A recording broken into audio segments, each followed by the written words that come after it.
Rebonjour tout le monde, donc cette fois-ci je vous présente l'hyperbole.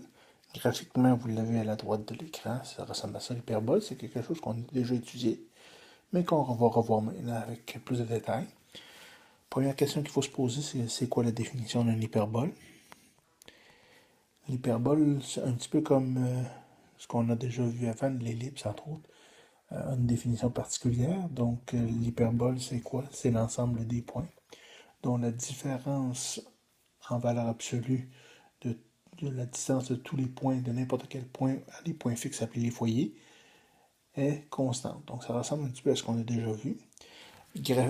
Au niveau algébrique, ça ressemble de quoi? Ben, c'est la distance de n'importe quel point au premier foyer, moins la distance de toujours le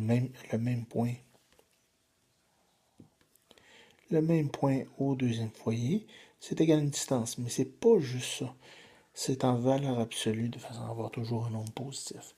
Donc ça, grosso modo, c'est ce qu'on appelle l'hyperbole.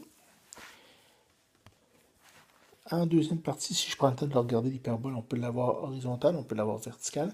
Je vais commencer par le regarder horizontalement.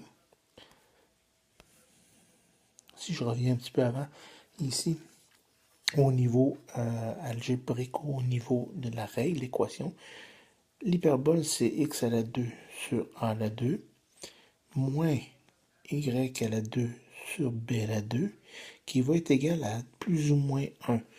Donc, plus 1 lorsqu'elle est horizontale et moins 1 lorsqu'elle est verticale. On va étudier chacun bientôt. Donc, si je poursuis, si je regarde donc au niveau d'une asymptote, ou plutôt d'une hyperbole qui est horizontale, qu'est-ce qu'on a de particulier ici? C'est qu'on va voir que les points, on a nos deux sommets, donc S1 puis S2. On a également des points hautes. Ben là, si j'y vais avec S1, bon. S1, ses coordonnées vont être A0, puis S2 moins A0.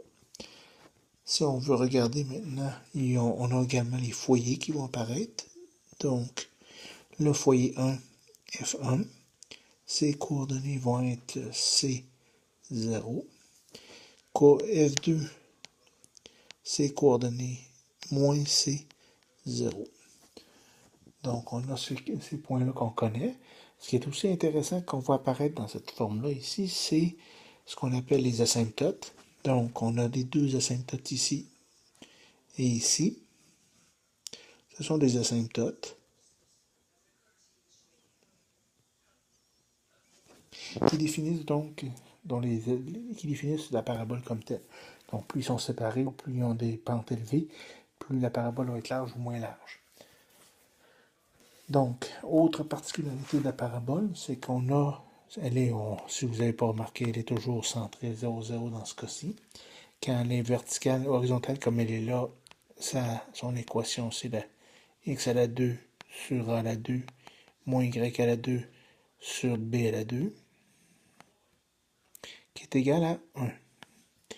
Autre particularité qu'on va avoir là-dessus, c'est le lien avec les coordonnées des sommets et le foyer.